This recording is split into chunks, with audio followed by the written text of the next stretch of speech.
మన మాజీ రాష్ట్రపతి అబ్దుల్ కలాం గారి గురించి మీడియాకి తెలిసినా చూపని కొన్ని నగ్న సత్యాలు.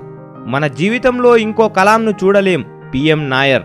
కలాం గారి సెక్రటరీగా పనిచేసిన పిఎం నాయర్ గారిని దూరదర్శన్ వారు చేసిన ఇంటర్వ్యూలో కొన్ని భాగాల యొక్క తెలుగు అనువాదం మీకోసం చెప్తున్నాను.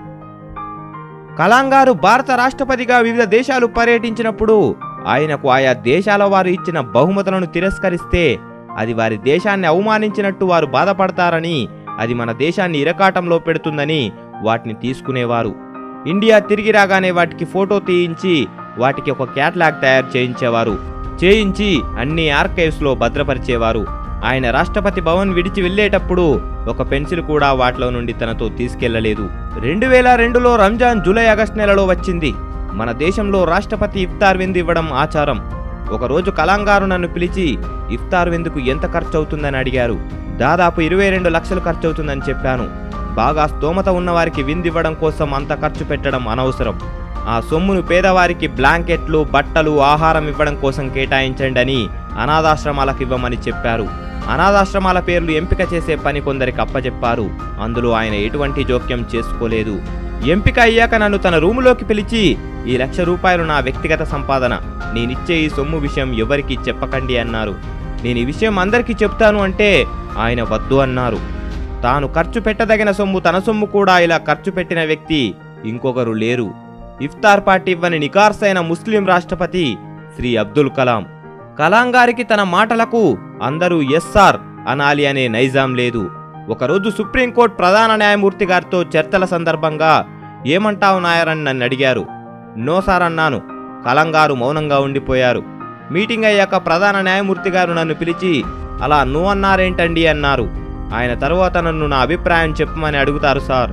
విని అవసరమైతే ఆయన తన అభిప్రాయం మార్చుకుంటారు సార్ అని నేనన్నాను. ప్రధాన న్యాయమూర్తి ఇది విని ఆశ్చర్యపోయారు.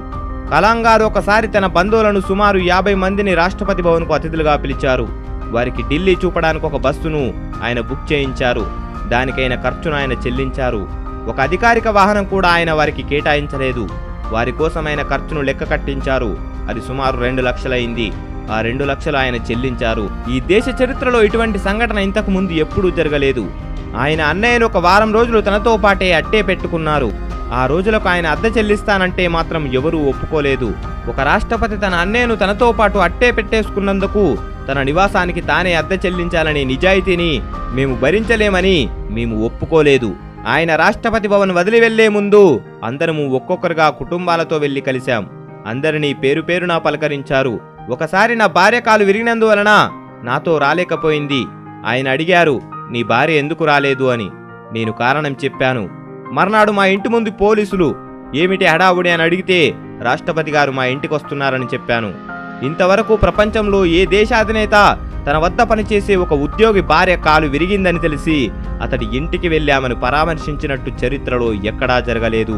చివరిగా ఒక టీవీ వారు చెప్పిన ఆయన ఆస్తి వివరాలు: 3 పాయింట్లు, 6 షర్ట్లు, 3 సూట్లు, ఒక వాచ్, 2500 పుస్తకాలు, సైంటిస్ట్ కమ్యూనిటీ బెంగళూరు వారు ఆయనకెప్పుడో ఇచ్చిన ఒక ఇల్లు, ఇంచుమించు 0 బ్యాంక్ బ్యాలెన్స్, 120 మంది కోట్ల భారతీయుల ప్రేమాభిమానాలు. ఈ విషయాలు తెలియని వారికి అందరికీ ఈ విషయాలు చెప్పడం కోసం మేము ఈ వీడియోని మీ ముందుకు తీసుకొచ్చాం.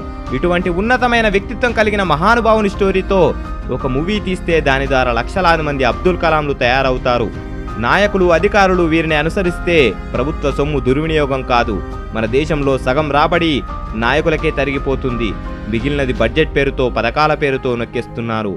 ఇలా అయితే మన దేశం ఎన్నాళ్ళకైనా ఎంతమంది ఏలికలు వచ్చినా బాగుపడదు. ఆలోచించండి. జై హింద్.